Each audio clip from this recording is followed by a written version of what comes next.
So we've got this very nice turkey here. We've got a Tegel, it's a tender basted turkey, and I have actually already sprinkled that with a bit of salt and sugar, and I like to do that the night before. You don't have to, but what that does is it just seeps the flavours into the turkey. And turkey's great, isn't it? Because it's so lean is when it comes to fat, and so high in protein. It's That's a really right. good meat. And I think people often think of it as being something that can be quite dry, but I'm going to show you how to cook it so it's not. So I've made a really nice stuffing here.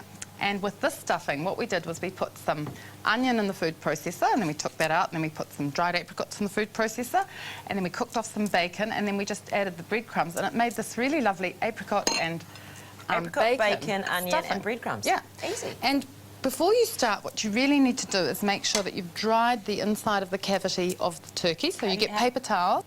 Stuffing's in here. Now, here's a little trick. You get me one of those toothpicks. I'll just wash my hands. And you're going to layer that. This is just. I've got my bright red apron, and all I have to do is fetch a toothpick. It's not bad, is it? How come I got to do the stuffing? You were supposed to do the stuffing.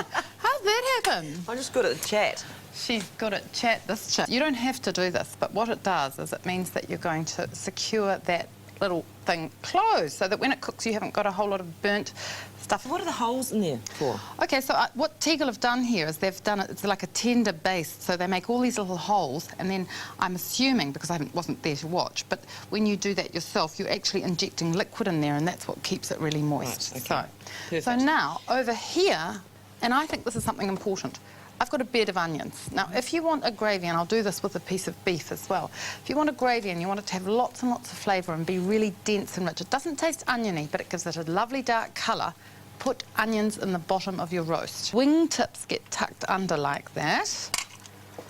And we're going to get a little bit, and you can use apple juice or apple cider. And apple cider gives it a really delicious flavour. So just pour that around. Don't pour it over, because otherwise it might go into the stuffing and make it soggy. And we've given you the recipe for the stuffing, so you can make that at home. So you're going to put about 2 cups of that in there. Now, the next clever little thing, which is my variation on a roast turkey, I've got apple juice concentrate here. And I'm just going to mix a bit of that with some melted butter. She's just watching. You can be a brusher. Just brush that over the bird, and you're going to baste that with that mixture about every hour during cooking. Generously or? Generously. Oh, God, you got the right girl for that. So then you can put that in the oven. There we are. Perfect, done. I hope you might do this year. I'll open the oven door. We're going to swap roles here. Right. Very good. Okay, and that is going to take, depending on the size of the bird, anywhere between 3 and 4 hours at 150 degrees. Right. Roast veggies. So we've cut up a selection here, and you can use any veggies you like, but I've just got, I like parsnips. My husband hates parsnips, but I like parsnips. I like kumara. Yeah, I've got lots of kumara, and I've got pumpkin. And just drizzle that with a little bit of olive oil. And so basically, this is what you would serve up on Christmas Day. And now, this is nice, maple syrup. And if you didn't want to use maple syrup, you could use golden syrup, or you could use even honey. And what that does is it really helps caramelise it. Same amount? Yeah.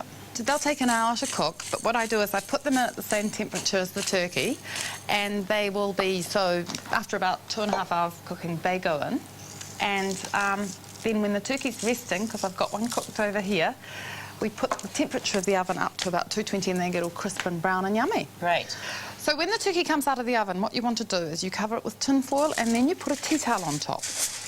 And what that does is it rests the bird, and all of the juices relax and go into it. Now, some people, and this is quite a good idea, when it comes out of the oven, you can turn it over onto its breast, and then it means that all the juices actually keep the breast meat very, very moist. That looks beautiful. And I've got some really nice fresh chicken stock here. So I'm going to put that in, and you are going to stir that around, and that's going to lift those pan brownies. Do I have to keep stirring? Or Well, now just that, leave it for a while? now that you've got them whizzed up, they're going to be good. And then what we're going to thicken it with, because you see in the... Corn flour. Yeah, she's got it. Read that in a book. Oh, she's been learning. Read that in a book. So you can't just put the corn flour in like that straight, else it will go lumpy. Okay. So you can either put a wee bit of stock in there, or you can put some water in there. And you're going to do, it's a funny cooking word, it's called a slurry. So you mix these two things together. To create a slurry. To create a slurry. I've tried. Start stirring, honey. Because this is when you've got to stir, because this is when it can go a bit lumpy. So let it come to the boil, then stir away. And the amount that you're going to add, I've put about 1/4 cup in there of corn flour, but that will depend on the Oh amount my of God, gravy. you do have to stir, don't you? Yeah. It's gone all lumpy on me No, already. it isn't. It's going to be beautiful. Not with Annabelle standing over it, wouldn't dare. We've got a really lovely platter here of roast vegetables.